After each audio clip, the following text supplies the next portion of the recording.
So, hi, welcome to Director's Notes. Thank you so much. Hi. Hi. I know there's three of us, so we're just going to have to compete for, who's the loudest. I think you win. You can take it, Sarah. Ha! So we're here today to talk about your Oscar-nominated film, The Last Ranger.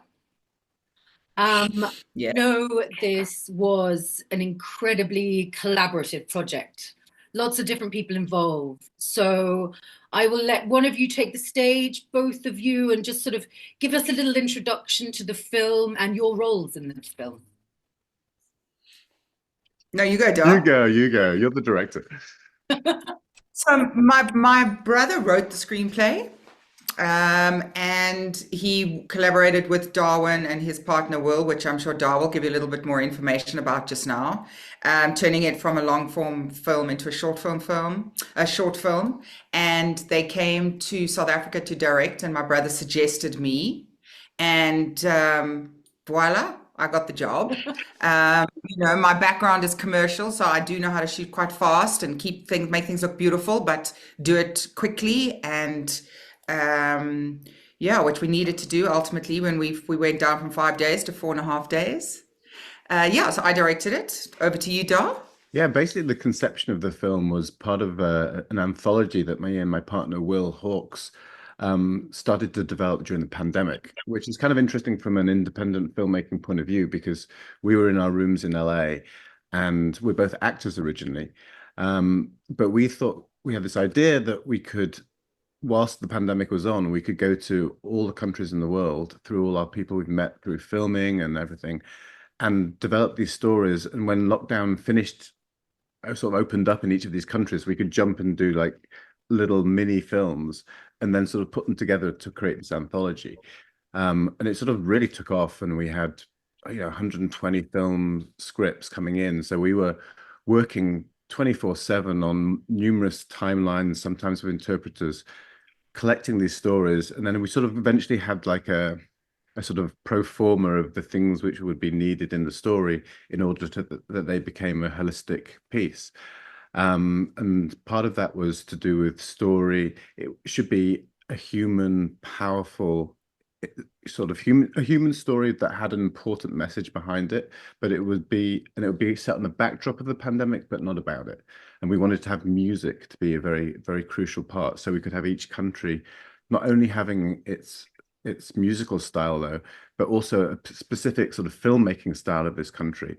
But we needed to sort of make sure that they would all fit together, and we would pepper through like Easter eggs in each story, so it felt like a coherent piece. And David and his brother, who's the EP and an actor, and the story by and wrote this with us. Um, he he just brought this story which was so wonderful, and we thought, wow, here's a story about animals being affected by the pandemic, and what a great way this would potentially be to finish this series. We shot our first one in Denmark, and then we worked on this script, the three of us, for a very long time until we really had created this thing which had so much sort of archetypal, themes within it. And it sort of went from being originally like a male story to being a female story, which we felt was much more interesting, and to really explore this relationship between a mother who doesn't have a daughter and a daughter who doesn't have a mother, which is something I don't think you see much, or I haven't come across it that much in filmmaking. And it just felt like such a rich way of talking about, the whole idea of protecting Mother Nature by having these women at the center of the story. And one of the things that we wanted to do with all these stories is to shoot them in the language of the country, which is interesting. At the time, people were like, "Oh no, nobody will watch it. Nobody watches foreign language films." And we were like, "But this is the world, and we're all being affected by this unique event in history." I mean, never, I mean, not in our lifetime, and even if you have to go back to the wars, the great wars, for the whole world to be facing the same challenge. And we just thought this would be an amazing thing, not just to document, but to actually tell stories which would serve like people would not only look back on it and go, wow, this happened to the world, but also seeing how interconnected we are, how what's happened to someone in the Gambia has the same resonance as in, Denmark or Iceland or all these places that we mine these stories from. Yeah, there's a universality to the story. I think there's a universality to a lot of the stories, being told in these Oscars, and we're talking to people about. So, thank you. Yeah, big undertaking. Yeah. And obviously, as a woman in film, and Cindy, I'm going to ask you about this later. Congratulations for having female leads, for having female actors, for having female filmmakers. That's what we want to see more of, Absolutely. Yeah, especially in the sure. Oscars. Yeah, right? Yeah. So, I wanted to talk about this. So, the language, and I'm probably going to pronounce this wrong. Extosa. That's wrong. Closer, but well done. Oh, well, YouTube lied to me. I'm so sorry. I think actually, I know what you mean about subtitles. I am a great believer that we're coming into a new era. And I think it's thanks to Gen Z, and it's actually thanks to people watch subtitles on their phone, on their TVs, on everything. I think we're definitely moving into a time where you don't have people saying, "Oh no, I'm not going to watch it. It's subtitled," which I love. I've always watched subtitled films, so I think that's brilliant. And I love that you've got a production in the language from the country, with actors from there. Was it a challenge to get the right sort of group of people together? Well, I mean, South Africa has 11 official languages, so this is just one of them. So, we don't have the biggest pool of actors in South Africa to start with, and now we've got to find actors who can speak fluent isiXhosa, and then I've got to find an 11-year-old girl that can speak isiXhosa. So our pool just went from this big to this big to absolutely tiny. But really believe, first of all, we made this film for South Africa. We needed, we're trying to change people's perceptions of rhino poaching in South Africa. We face we face a pandemic. We're going to lose our rhinos if things don't change. And in order to make the communities listen, Nelson Mandela had a very famous quote. He said, if you speak to somebody in a language they understand, you speak to their head. But if you speak to them in their own language, you speak to their heart. And for me, if we really wanted communities to take heed of what's going on, we needed to speak to them in their own language. And this film takes place in the Eastern Cape, and isiXhosa is the language that they speak there. So for us, as well as Darwin, it was vital that we make this film in Xhosa. We had to. And also for me in South Africa, actors are better. I find actors are better when they speak their mother tongue. Yeah. So I can tell you now, we would never have got those performances if it was in English. Never. Yeah. I think that's obvious. Because when you're speaking, your face is reacting in the same kind of way, and language is so nuanced. So I think it's wonderful that you've been able to get that out there. So what about you, Cindy? Were you directing in English, or are you able to speak? No? In isiXhosa, but we did have people there that were bilingual that could double check, obviously, and we'd spend time with the actors so they understood the nuances of. I mean, I don't speak isiXhosa. I'm only trying to learn the other language, Zulu. And but we really, I mean, we got the gist of it, and we had people following the whole time to make sure they were saying the same thing. And then they would say if words were changed afterwards, we would try and find out what it was. But to be honest, we didn't have time. Yeah. We have to trust the actors that was going on. We had 1 or 2 takes per scene, and we had to move on. So, we just had to pray to God that they were saying the right words. Yeah. They were delivering the right performances. I mean, yeah, we had 5 days to shoot this film, and somebody got COVID on day 1 on the flight over America. So we lost a whole morning while we had to test everyone, and if we had one person who was positive, the whole thing was cancelled. So it was a whole drama. But we lost, a tenth of our time. And what we found out later, actually, that the Leobona who plays Lita, she doesn't speak fluent isiXhosa, and she'd gone to the actress Abumile, the other ranger, and she'd sort of confessed this to her. So then they were behind the scenes working on the language to make sure it was right. And thank God we didn't know about it, because I'd have been even more. Yeah, but no, it wasn't, she speaks Yeah. Xhosa, but as I said earlier, there's two types of Xhosa. There's the Xhosa that's the rural deep Xhosa from the townships, Mm, and then there's a Xhosa we speak in Johannesburg. mm. She didn't speak the deep rural Xhosa, and it was written like that because that's where the people live. So there's different guttural sounds and slightly different words, yeah, that she needed, but she does speak Xhosa, just the Yeah, different yeah, version of different version. Xhosa. Yeah, Okay.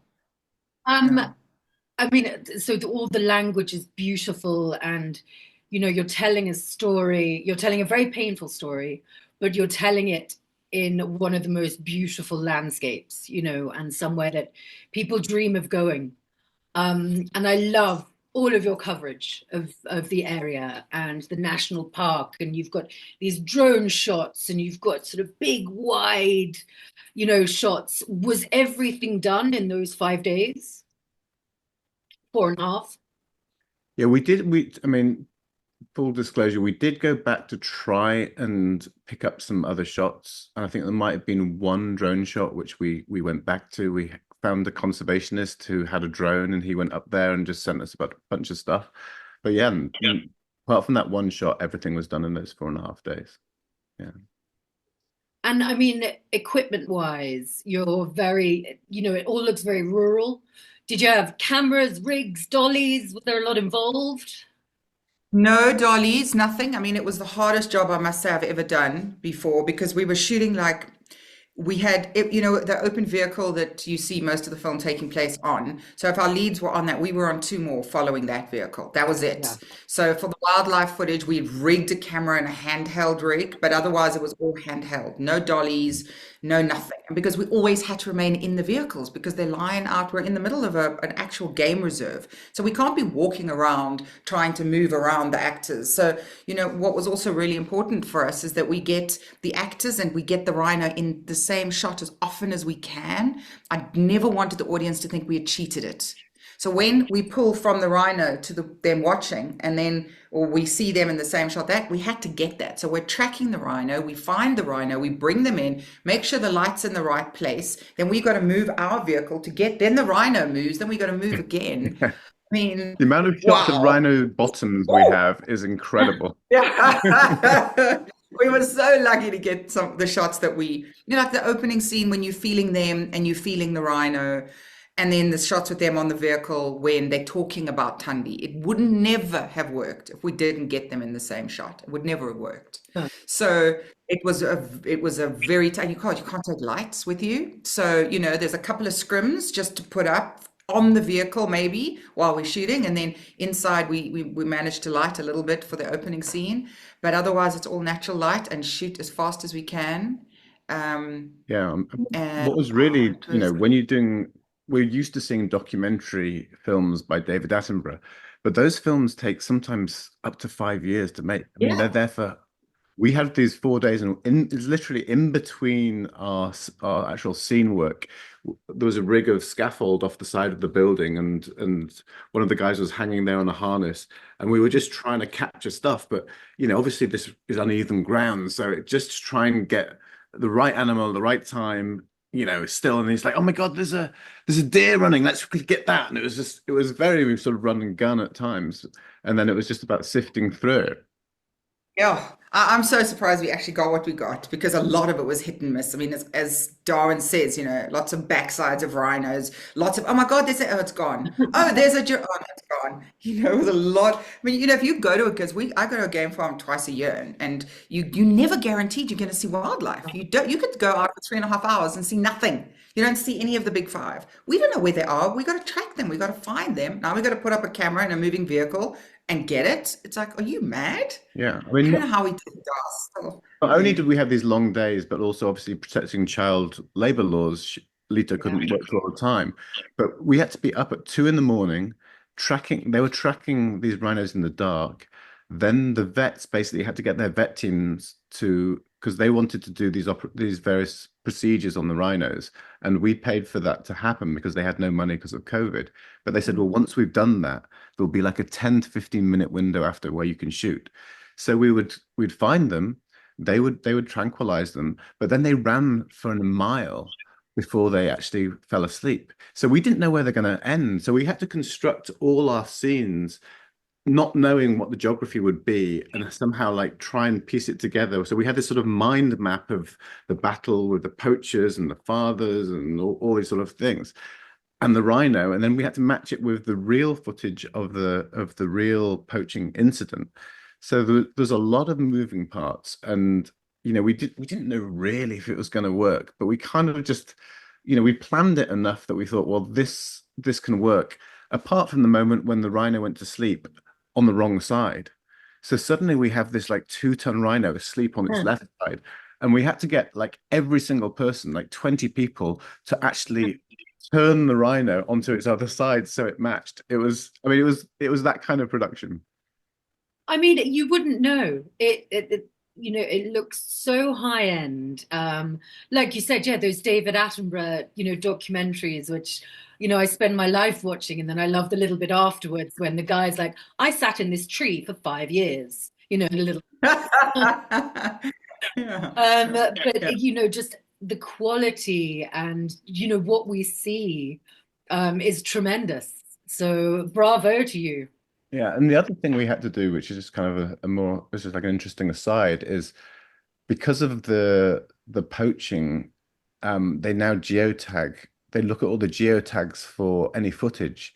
So we didn't want to actually show. We could have shown more of the rhino if we wanted to, but we wanted to keep the horn out of view because we didn't want to draw attention to the fact that there was rhinos with these horns on this reserve.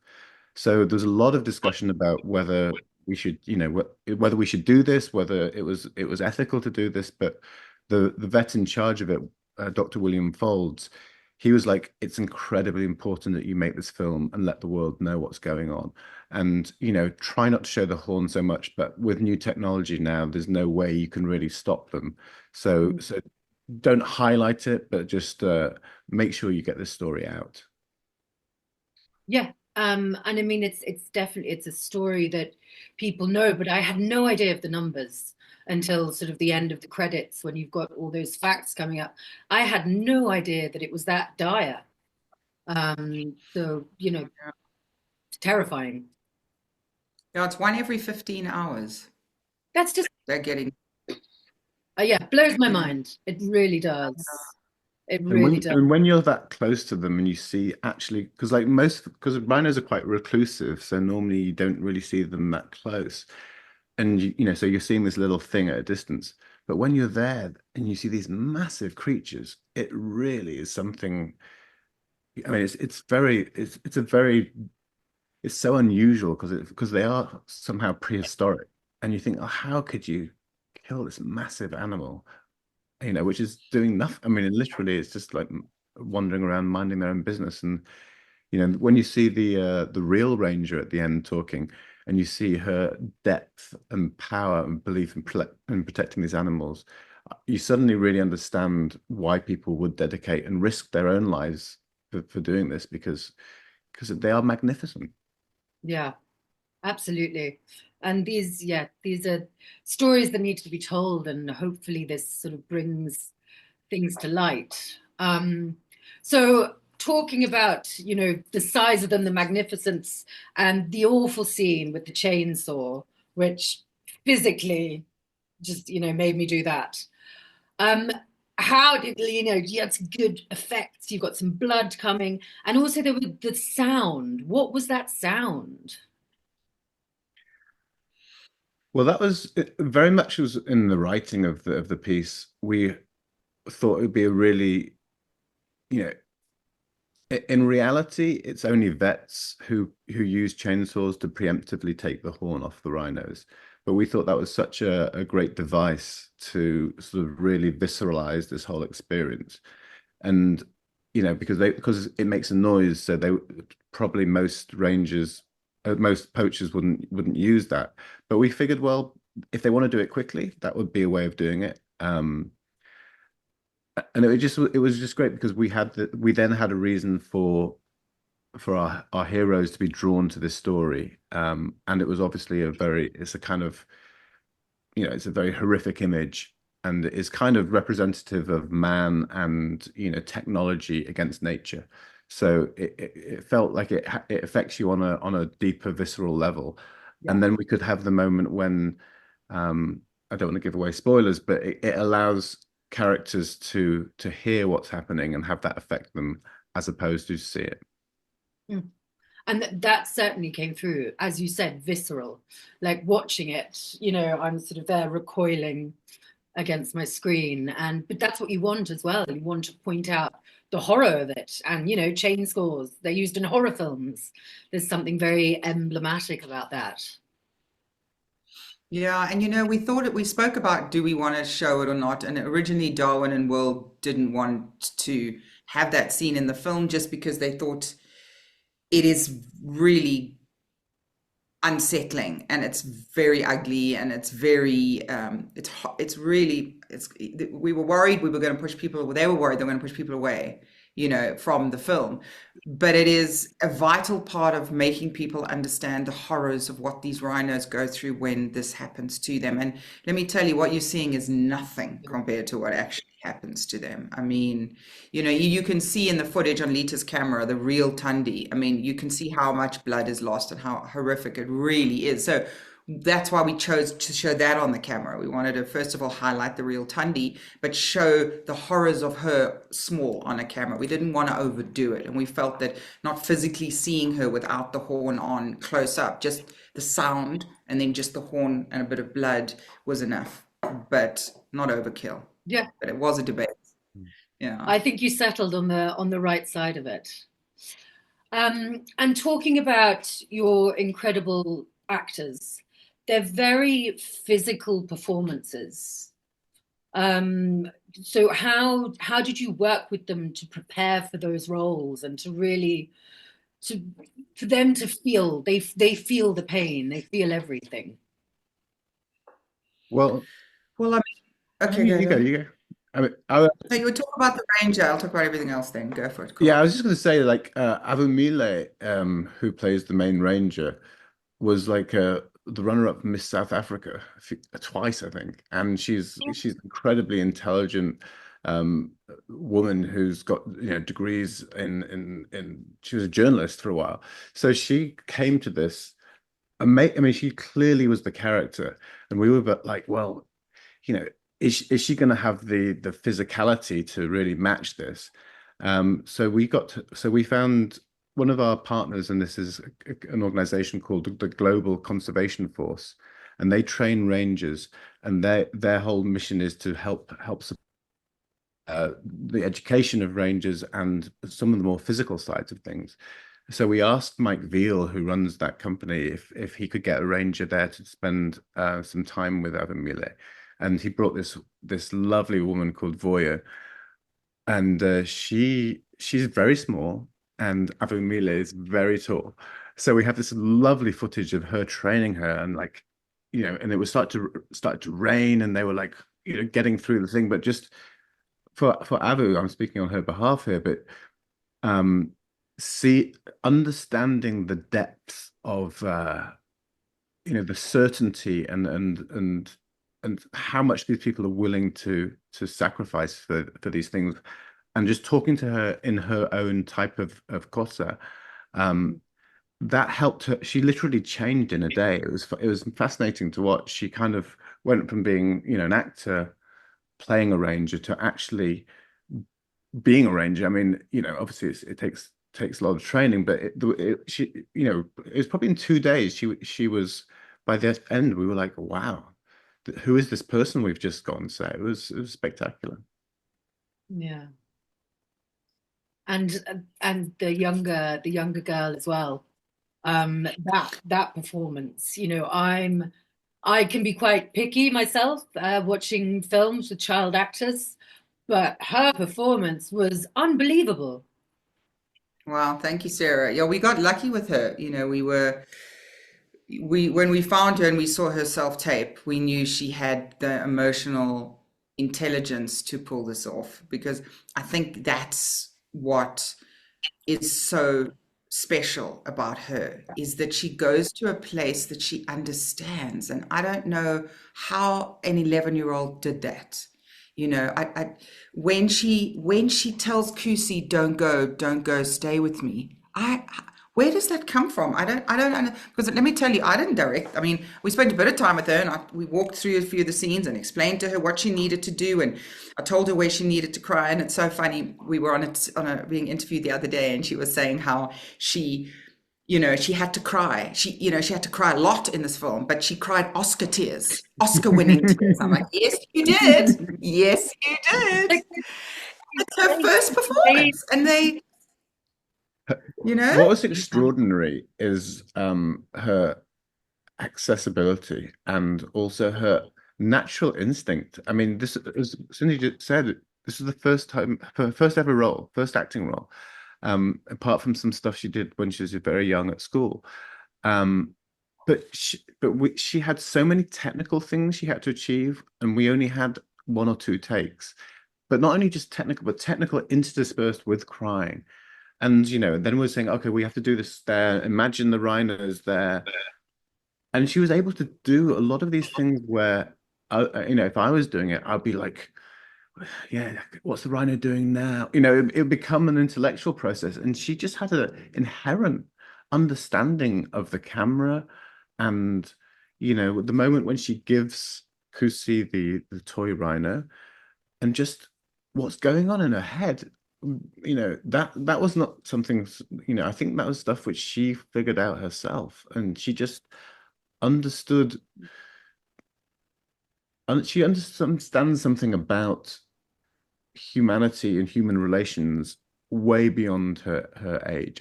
I'm just in awe of her. I think, her performance.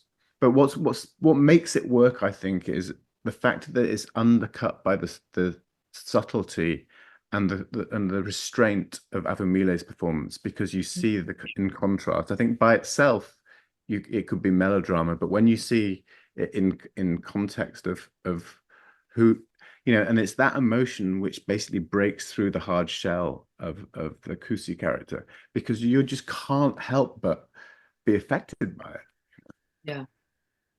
Yeah, and that's what you need for it to be powerful as well.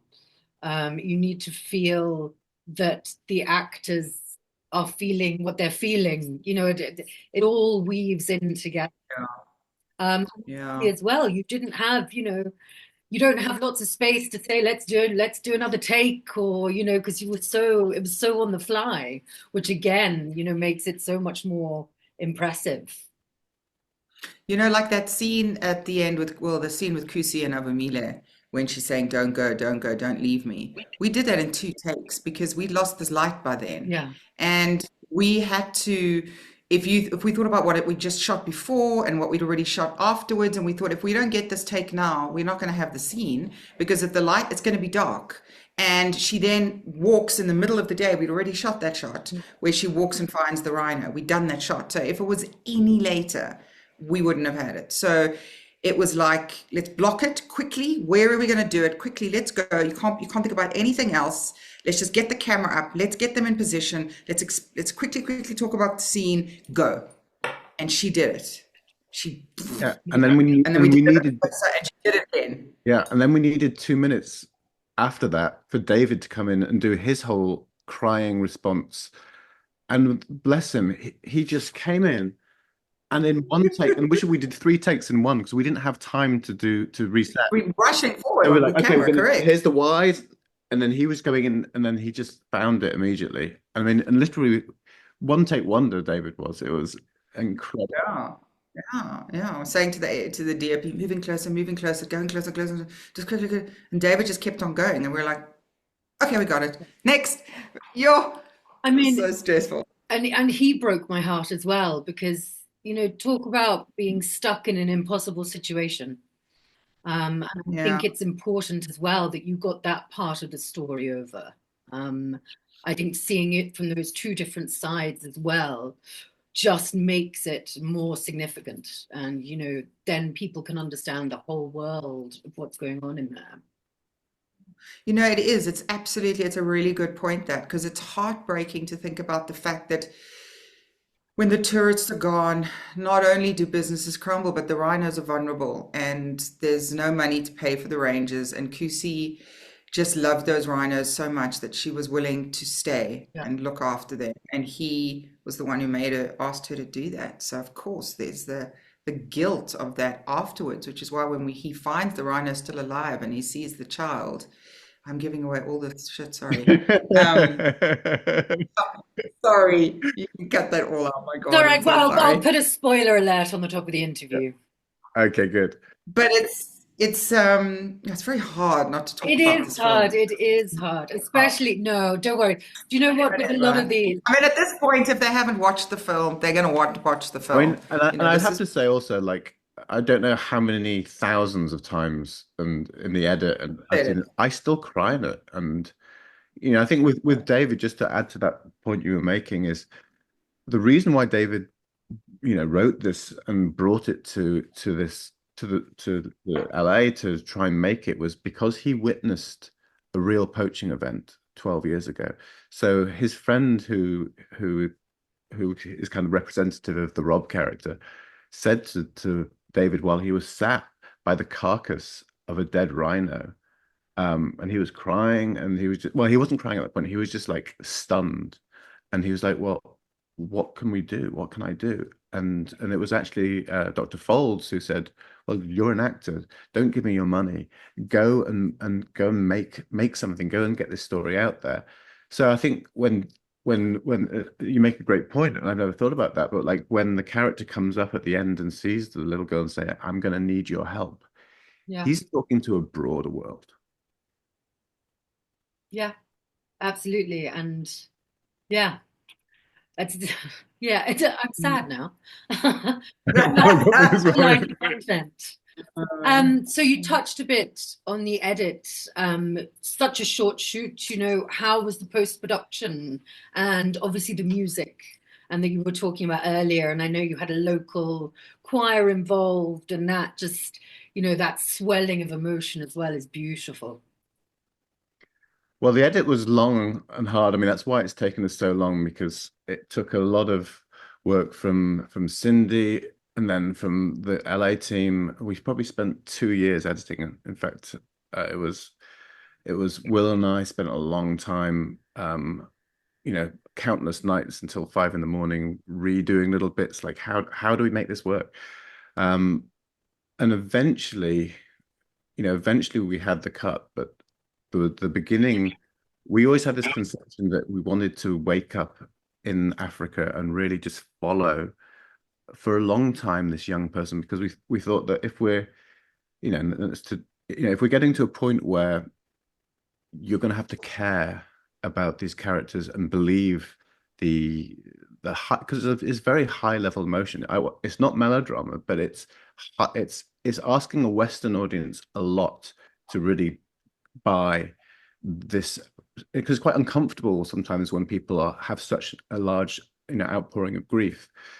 So we felt we needed to really follow this young girl, and in the short film you don't necessarily have time for that, and it kind of goes against the rules of short filmmaking. And we loved it, but we were worried that the an audience might disconnect if they weren't fully focused on it. And we were very fortunate that John Powell, who's also nominated for Wicked, basically wanted to support the film, and he gave his time. He paid for some of the musicians, and his partner had at some point had seen a viral video of this choir, and John was like, and obviously John is a one of the greatest film composers of all time, but he said he was listening to it and he said, "That girl's voice, there is something so unique about that. Do you think you can get her?" So we reached out to this choir, and it was started by a 19-year-old a year and a half ago, and they have been rehearsing in a shipping container in Khayelitsha. And he heard these two girls singing by the side of the road, and just said to them, "Let's make a choir." And him and his partners have created this thing, and they're now, I think Disney have just approached them after seeing The Last Ranger. So it's really exciting and very moving. So John, they were kind of composing and getting them out after school to come and like record these songs in this small little studio in Cape Town, and then they were sending it through, and then John was kind of doing his magic, and then we got this incredible double bass player, this jazz double bass player in LA, Manon Martinez, who was doing all this incredible sort of freestyle stuff, because we wanted to kind of bring in this classical sound, but also sort of blend it with the African. So we had these 80-year-old throat singers from a small village in the Eastern Cape, and a musician, Will, my partner, found, called Loyola Lenga. He went up to this village with his recording machine and went to this, and there was these, I think there's three surviving older ladies, and he recorded them doing this kind of guttural throat singing, which is unique to the Xhosa community there. And then we had, some other, I mean, and in order to save time, we'd worked with some other composers before in LA to kind of get the structure of the sound and make sure it's working, because obviously John, hasn't got 2 months to spend doing this. But so it was an incredible collaboration between people around the world. And then, John basically said, like, I think we should bring these voices right to the front of the film. And we were like, really? And he goes, it might not work. It might destroy the film, or it might do. And he did it. And, suddenly from the first moment, you hear that the purity and just the raw nature of that voice. And it's a woman's voice, because before we'd been more conceptually, thinking, I mean, a lot of the music we'd been looking at was male voices. And that just tied it together. That was suddenly, when that happened, everything that we were already feeling in the film was lifted up an extra notch. And for my feeling is that is what has elevated this film from being an incredible film to be something that is now in the position it is. Sorry, I just talked a lot there. Cindy, do you want to? That's what we want. That's what we want. Yeah. And obviously, Cindy, for you, having directed it, and then when you watched it with the music and with everything in there, how was that experience? Yeah, I mean, as we said, it's 3 years. I mean, we've been making this film for 3 years, and we've been watching it steadily get better and better. And we start coloring it, and then new music, then more coloring, and different editing, and going round and round. But I must say, when I heard that John Powell track, it changed everything. It was just quite extraordinary, those voices, the singing. And what was so beautiful about it? It was pulled so far back, which I really loved. Like the music was only there when it needed to be there. That whole scene with the two of them, when she's, again, that scene by the tree, there's no music. And I'm very big on that. Everything I do, I try not to put a lot of music on, because I believe that if the actors can't carry the performances themselves, we don't have a performance. If you're throwing music on to make somebody feel something and the performances don't do that, then we're in trouble. And so where the scenes that worked really hard, that didn't need music, where there was an emotional scene and dialogue, there was no music.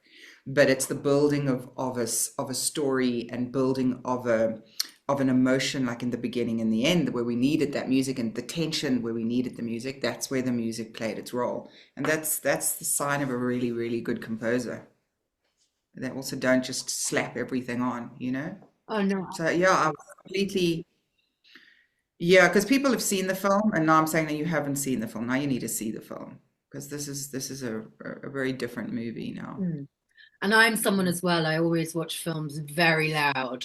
I've probably got permanent tinnitus, but I'm right there, and I watch it loud, and you can feel goosebumps as well when music comes in, and especially when that's juxtaposed with moments of silence where that needs to be. It makes it all the more impactful. Right. We actually did a screening in Khayelitsha in the township, and the whole choir came and did a huge welcome. They were all hidden in the crowd, and then they started to sing, and they came through.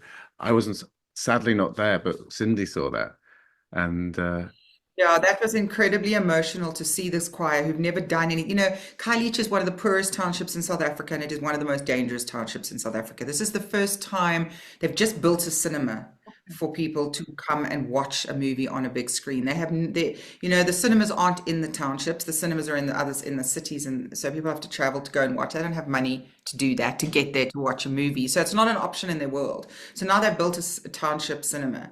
And for the Khayelitsha community to come and watch themselves in a movie and see what they can do and the power of film is an experience I will never forget. That just seeing the look on their faces, how emotional they were, and how the entire audience erupted because the film was in their own language, Yeah, with their own actors, with their own singers, in their own community. Honestly, for me, so far that has been the most incredible experience with this film. I mean, Really. I, I think Avril Miller would be okay with me sharing this, if I can. Are you going to get emotional? Oh, doll. It's always the boys in our team. I love it. So her brother came to see the film.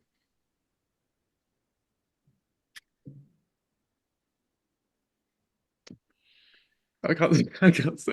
He basically said afterwards they'd never understood what she did, and he said, "Oh, so this is what a movie theater is."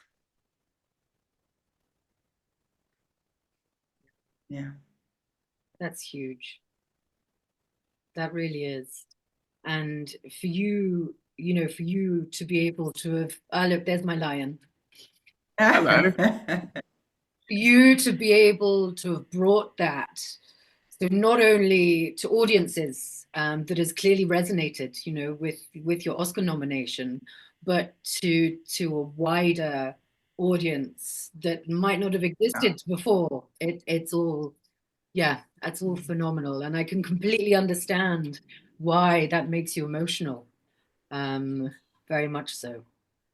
Yeah, I mean, what's amazing a couple of days ago is the Minister of Sport, Arts and Culture put out this press release, and it was talking about how the whole country is now behind this film, and we're a beacon for the country, for the people, for the artists, for the story, and you know how we're holding a torch for South African cinema. And it's like our little film, which was for because we financed this by organizing a big fundraising party in LA in an arts district when we went out of lockdown. And, obviously we've had some friends. Oh, what a cutie. She gets up and then she likes to rub herself over everything, and yeah, she'll be Yeah. back. She'll be beside me in a minute. I mean, it was truly an independent feature, David's, friends and relatives donated money, but we did, we had all these people give little gifts and holidays, and we did an auction with musicians and things, and we raised like half our budget in one night, and that was 5 weeks. But we had to decide 5 weeks before making this, can we book everything because we don't have any money, but we only have this 2 week window at the game reserve when there's nobody there where we can go and film it. So we just had to throw our heart over the fence, like a horse race, to throw our heart over this sort of jump and just follow it.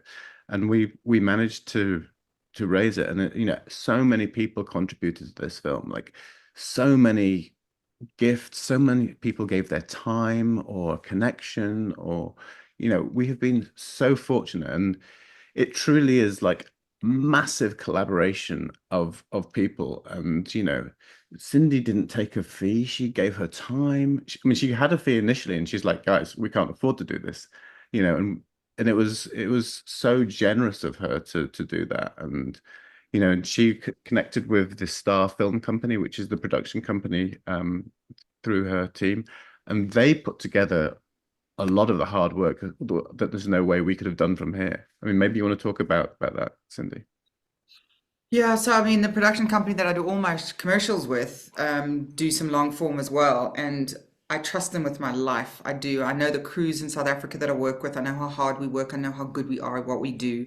I knew we could turn this around in 5 days.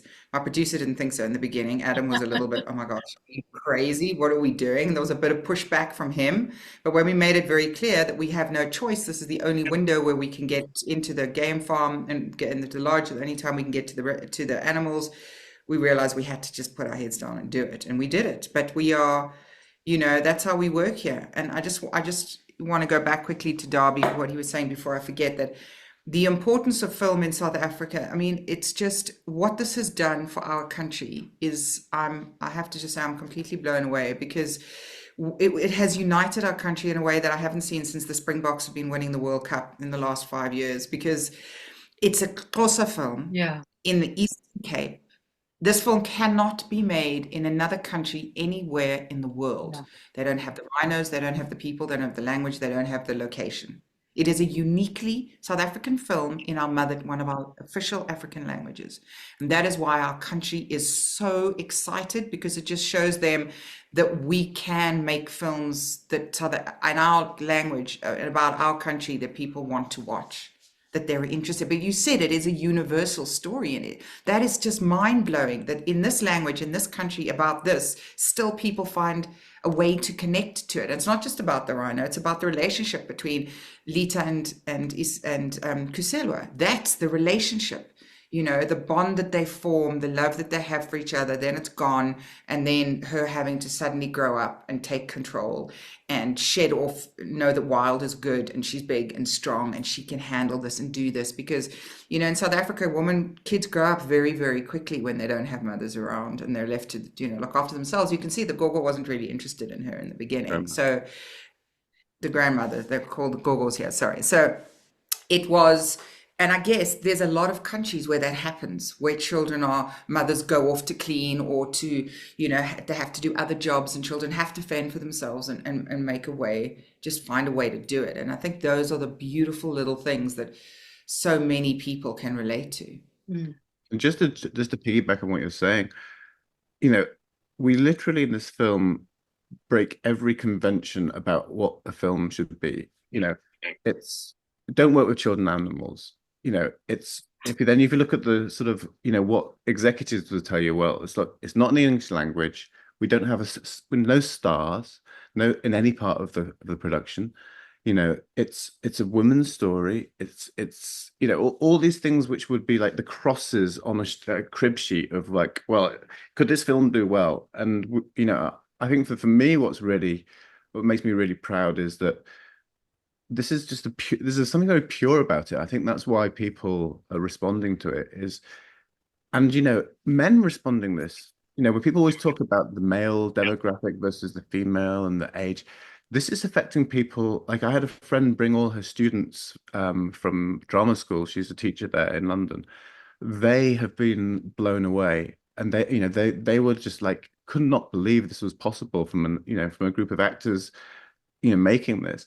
And then I had a email yesterday from my old acting coach, and it was from a couple, and he's now 99, and he was one of the classics of Hollywood. He was an actor back in the 40s and 50s, and he's still up in Berkeley, and they sent this incredible letter and about how it affected them, and it's so amazing that you can make something which literally transcends the full spectrum of society, and it kind of says, look, if a film is coming from something which is focused around story and around performance, direction, but particularly the story and the acting, and it's truthful and it's about something which is real, people will respond to it. They will, and audiences know. Audiences know if something's genuine and not. And as well, you're talking about this being such a big deal for South Africa as well. And I'm hoping, with the nomination and everything, this will be opening a lot of doors to people to cinema who might not have thought of it before. And this is always something I love speaking to filmmakers about. It's not just about directors or writers or actors, but you can be a gaffer hanging off the back of a, truck. You can be involved in post-production. You can be involved in putting on a screening, and it's opening up a whole world of cinema and everything that's involved in that as well, which you guys seem to have done really, really well. Yeah, no, it is. It's something we are also. I mean, back in South Africa, I run something called Shadow Us, which I started where I bring women onto my set all the time, from the beginning of the project right through to the end. So they, on my commercials, I've been doing it a lot. So they've got to so they get an opportunity to see how it all works in the real world. And we did that as well in our film. We had a young shadow person on the film with us, trying to see how it all works and what the process is all about. And it's very important that we share our knowledge. Yeah. And you could be, a whole different new world of cinema, and this is independent film, and here at Directors Notes, that's what we support and that's what we love as well. Yes, all the studios with all their millions of dollars, but films like this, independent film made with people with heart, and it's appreciated. Thank you. Yeah, thank you. No, so well done, guys. Congratulations. It really is tremendous. Thank you, Sarah. Thank you. We appreciate that. Thank you.